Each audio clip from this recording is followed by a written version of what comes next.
Terima kasih Anda masih bersama kami di Kompas Petang. Saudara Sekretaris Fraksi Partai Gerindra DPR RI, Bambang Haryadi, mengusulkan ide agar satu warga negara hanya punya satu akun media sosial tiap platform medsos.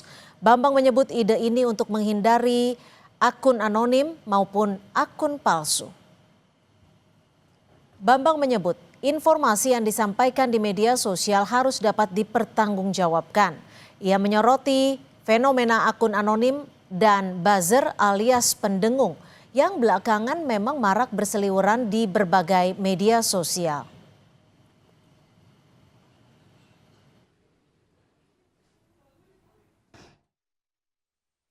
Bahkan kami berpendapat bahwa ke depan perlu juga single akun.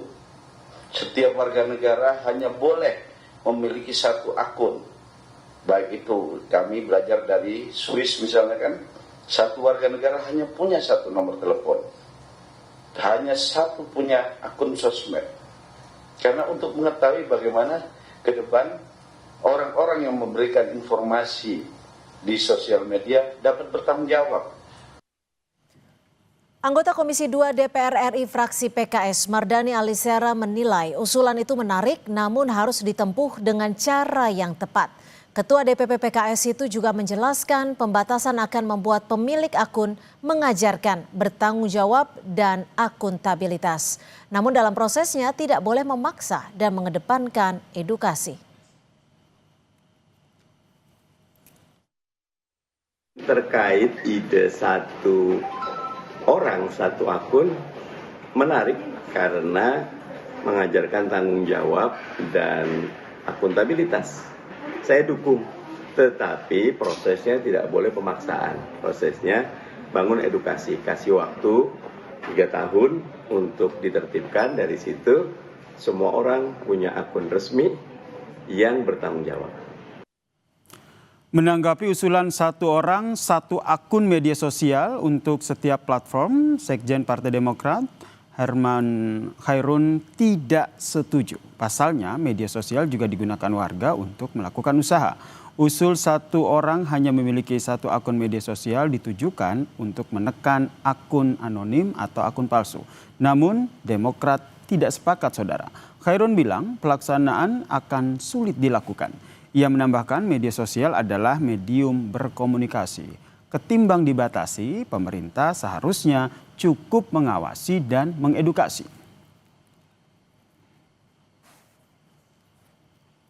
Dan mungkin sekarang ini kan banyak digunakan untuk media bisnis dan usaha. Nah, oleh karenanya menurut saya pembatasan ini agak sulit juga gitu ya. Dan lebih baik kita memang ke edukasi dan pemerintah sebagai otoritas pemilik kebijakan atas media sosial dan media lainnya tentu juga melakukan pengawasan, melakukan pemantauan, sehingga betul-betul media sosial sejatinya adalah menjadi media komunikasi antar warga, antar masyarakat, dan memiliki nilai manfaat bagi sosial. Merespons soal usulan satu orang satu akun media sosial di setiap platform, organisasi masyarakat sipil yang memperjuangkan hak-hak digital, yaitu SafeNet, khawatir justru hal tersebut melanggar hak digital warga. Lantaran belakangan warga kerap menggunakan akun media sosial selain untuk sosialisasi individu juga digunakan untuk berbisnis.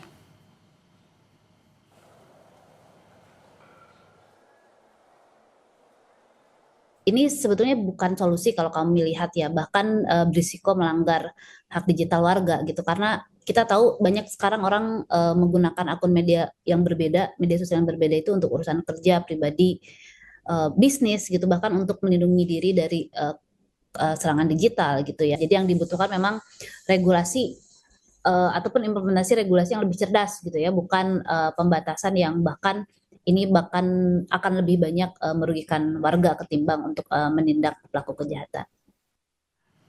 Kita bahas soal usulan satu orang satu akun tiap media sosial bersama dengan Ketua Badan Kerjasama Antar Parlemen DPR RI Mardani Alisera dan juga Direktur Eksekutif Amnesty International Usman Hamid. Selamat petang semuanya. Saya ke Bang Mardhani dulu, ini usulan ini ternyata menuai pro dan kontra ternyata. Apakah usulan ini sudah dibahas di DPR? Belum. Ini usulan yang masih tahap awal dan ada dua perspektif ya. Perspektif pertama tentu kebebasan berkumpul, berserikat, berpendapat tidak boleh untuk diganggu gugat, apalagi dicederai. Tapi yang kedua, ada fakta di lapangan bahwa literasi media, literasi sosial media, literasi pendidikan kita masih punya catatan. Jadi alih-alih sosial media ini mendorong kita untuk menjadi lebih cerdas, bisa juga oleh sekelompok kecil orang. Saya katakan sekelompok kecil orang justru digunakan untuk sesuatu yang destruktif. Makanya ide ini menarik untuk dikaji. Begitu. Menarik untuk dikaji, biar tidak menjadi bola liar begitu ya Mas Mardhani, bisa didudukan dulu satu akun, satu media sosial. Karena kalau kita lihat, kalau seandainya tujuannya untuk mengurangi buzzer, begitu akun-akun yang menyebarkan berita hoax, biasanya kan akun-akun itu kan juga tidak bisa teridentifikasi siapa penggunanya. Setuju, itu salah satu yang harus kita kaji. Jadi malah saya melihat satu akun, satu media sosial, tentu tidak bermakna dia cuma punya TikTok. Dia boleh punya TikTok, dia boleh punya IG, dia boleh punya YouTube, tapi semuanya bertanggung jawab. Semuanya melakukan literasi dengan baik. Walaupun sekarang sudah sangat baik teman-teman Komdigi sebelumnya Kompo bahwa tidak bisa kita buka handphone, bisa punya akun kecuali punya nick dan segala macamnya. Begitu. Baik, saya ke Mas Usman. Mas Usman melihatnya seperti apa? Apakah ini betul untuk merapikan kita dalam bermedia sosial atau Anda melihatnya lebih kepada ini melanggar hak warga di era digital? Ya, saya lebih melihatnya dalam konteks hari ini. Konteksnya itu adalah makin kuatnya penggerusan terhadap kebebasan sipil. Makin menyempitnya ruang publik yang aman untuk menyampaikan kritik dan pikiran-pikiran masyarakat.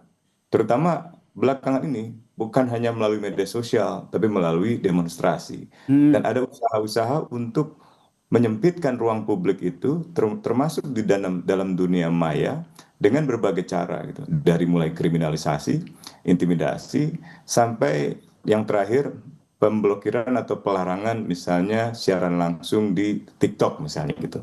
Nah, banyak negara termasuk di Nepal kemarin berusaha untuk menghindari kritik-kritik masyarakatnya dengan cara men-shutdown atau memblokir platform-platform media sosial. Akibatnya fatal.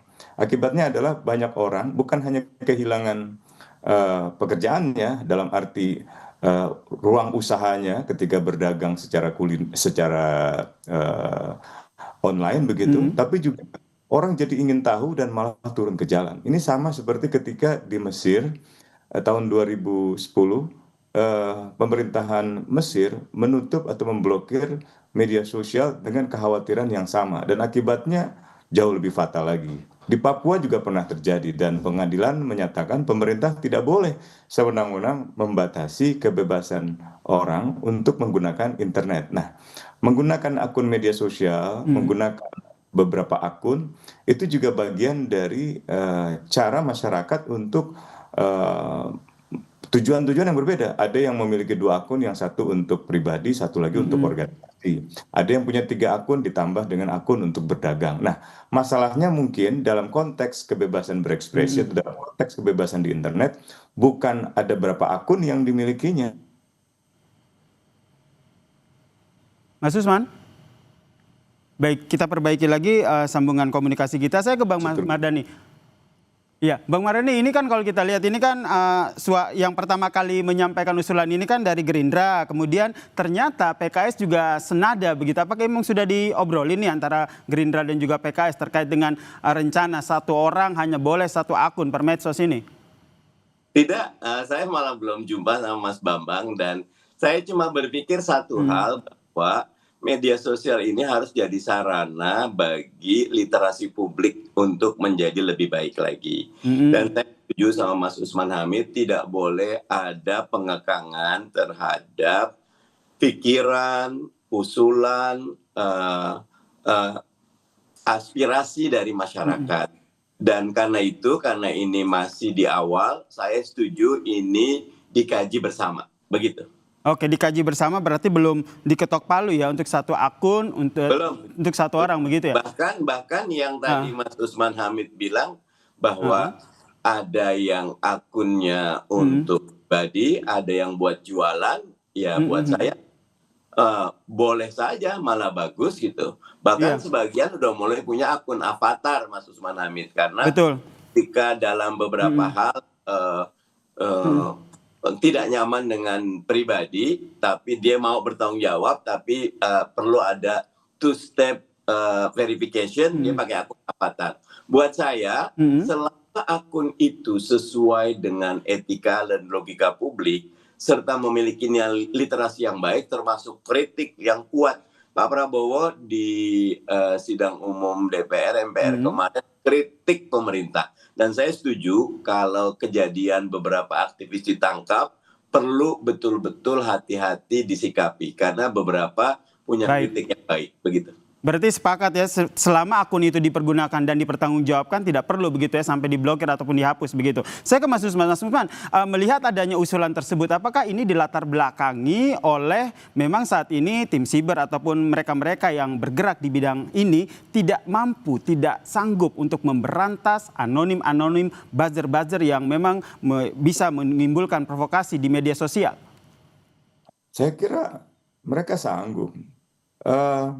Satuan Reskrim atau di Reskrim di kepolisian yang berhubungan dengan cyber misalnya atau cybercrime, kejahatan siber, memiliki kemampuan teknologi yang sangat canggih. Problemnya seringkali akun-akun yang disebut sebagai buzzer itu juga terafiliasi ke lingkaran politik tertentu gitu. Ini yang jadi masalah, apalagi menjelang pemilu. Menjelang pemilu itu ada semacam industri jasa konsultansi, termasuk jasa buzzer, untuk kampanye mendukung seseorang yang biasanya memiliki pengaruh politik yang besar, pengaruh uang yang besar, pengaruh di dalam kekuasaan yang besar. Nah, ini saya kira tantangannya bukan ada pada tantangan teknis, melainkan seringkali ada pada tantangan politis begitu. Jadi menurut Anda Mas Usman, kenapa akhirnya DPR mengusulkan itu? Toh tim siber juga sebenarnya bisa loh untuk memberantas akun-akun anonim, akun-akun buzzer. Ya, saya kira sulit untuk dipisahkan dari konteks besar tadi dengan menyempitnya ruang kebebasan di internet dan ditambah dengan pemicu yang terakhir dengan mundurnya Mbak Rahayu Saraswati, keponakan Presiden Prabowo, yang mungkin banyak orang melihatnya di dalam media sosial keterangannya dipindahkan konteksnya sehingga menimbulkan salah paham gitu. Jadi ia waktu itu memberikan pernyataan dengan tujuan membangun semacam semangat wirausaha, tapi dilemparkan ke beda konteks sehingga terkesan ia seperti menganjurkan orang untuk cari tanggung jawab sendiri, nggak usah bertanggung jawab pada pemerintah. Nah, itu konteks yang berbeda. Oke, saya ke Mas Mardhani. Mas Mardhani, jadi sebenarnya PKS sendiri atau Anda sendiri? Iya. Oke. Baik, saya ke Mas Mardhani Alisera.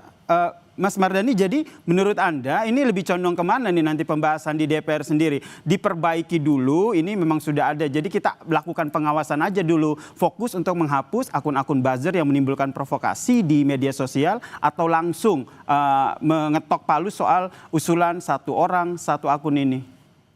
Saya menyatakan usulan satu orang, satu akun itu call tinggi.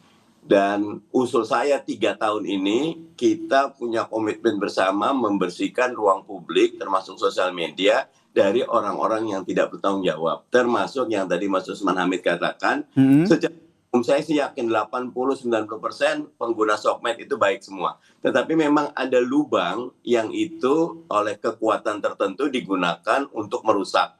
Sebetulnya paling baik adalah preventif. Teman-teman di BRSN, Badan Sandi Negara, teman-teman di cybernya kepolisian dan teman-teman TNI ataupun intelijen bisa melakukan pemetaan dengan baik. Kemarin ada satu yang bagus, Singapura itu ada pembatasan apapun, tapi 4 bulan yang lalu satu orang itu ditangkap karena dari gerak-gerik melalui sosial media ataupun pembelian yang terdeteksi dari emailnya, dia beli beberapa alat, dia ingin melakukan gerakan seperti pembunuhan di masjid di New Zealand. Nah itu saya 2 thumbs up buat intelijen yang baik seperti itu. Jadi ada masalah yang harusnya selesai dilakukan oleh Special Force, jangan dilakukan secara general. Jadi kalau ide satu akun, satu orang satu akun, pandangan saya itu lebih kepada ayo kita bertanggung jawab terhadap akun kita.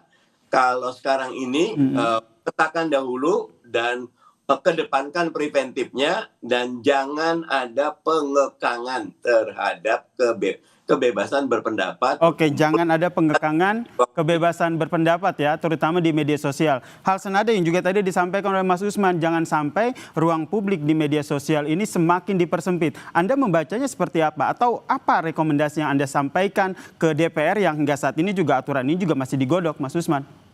Ya, 4 hal yang harus dipertimbangkan. Pertama itu, karena ini arahnya adalah pembatasan untuk kepemilikan akun, maka pembatasan itu harus dituangkan di dalam undang-undang, harus prescribed by law. Yang kedua, memang harus benar-benar dibutuhkan, harus ada kajian yang komprehensif tentang mengapa aturan ini diperlukan gitu. Nah, yang ketiga, ketika ada pembatasan harus proporsional. Misalnya kalau satu orang memiliki 2 akun, yang satu untuk organisasinya, satu untuk dirinya sendiri, atau yang satu untuk berdagang, jangan sampai dipaksakan untuk memiliki satu. Itu tidak proporsional. Dan yang terakhir harus bersifat akuntabel, bisa dipertanggungjawabkan bahwa pembatasan itu benar-benar pembatasan yang bisa dibenarkan oleh hukum, misalnya begitu. Oke, Anda sepakat, Bang Mardhani? Setuju, tinggal kata kuncinya kalau buat saya, jangan konsentrasi kepada publik secara umum, tapi teman-teman di Sandi dan Cyber, teman-teman di kepolisian, teman-teman di intelijen, fokus mengumumkan 1, 2, 3, 4, 5 dan berapa akun ini yang selama ini sudah terbukti, dipublish saja biar semua tahu. Akhirnya tidak negara melawan publik, tapi negara, publik, dan semua mereka yang sadar melawan orang-orang yang menggunakan media sosial untuk tujuan-tujuan yang buruk. Harus kolaborasi seperti itu. Nggak boleh ada pendekatan negara yang justru membatasi. Kisah di Nepal buat saya banyak sekali pelajaran yang didapat. Begitu. Oke, berarti ini nanti ujungnya akan merevisi Undang-Undang ITE. Singkat saja, Mas Ali. Masih jauh ya, ini masih ide yang bergulir dan masih terbuka kemungkinan banyak. Baik, terakhir ke Mas Usman. Mas Usman, melihat adanya usulan dari DPR ini, apakah ini bisa dikatakan bahwa wah ini jangan-jangan memang kebebasan berpendapat di media sosial, di ruang media sosial ini ingin dipersempit? Singkat saja. Ada kecenderungan itu dan angkanya kelihatan dalam datanya, misalnya SafeNet, 500 lebih kasusnya. Di dalam data penelitian Amnesty beberapa tahun silam, itu ada 328 orang yang diserang, termasuk melalui peretasan, melalui kriminalisasi atas konten yang mereka utarakan di media sosial. Bahkan dalam kasus tertentu, termasuk di Papua, media sosial itu menjadi semacam tempat di mana negara mengintai warganya, gerak-gerik aktivisnya, dan bahkan di tingkat tertentu aparatnya terlibat di dalam pembunuhan. Pada saat yang sama, pelaku-pelaku politik seringkali menggunakan buzzer untuk melemahkan lembaga-lembaga yang penting seperti KPK. Dulu disebarluaskan seolah-olah ini adalah sarangnya lembaga Taliban, sarangnya lembaga radikalisme gitu. Dengan akun-akun yang jumlahnya luar biasa dan bisnis buzzer ini bisnis miliaran yang saya kira memang harus ditertibkan tapi bukan dengan cara memberikan penghukuman kepada semua pengguna media sosial, tapi kepada orang-orang tertentu saja yang memang menyalahgunakan kebebasan berekspresi hanya untuk tujuan-tujuan yang justru merusak demokrasi, gitu, merusak kebebasan. Baik, kita nantikan seperti apa usulan ini akan bergulir di DPR. Terima kasih Mas Usman, terima kasih Mas Mardhani Alisera telah bergabung bersama kami di Kompas Petang. Salam sehat semuanya.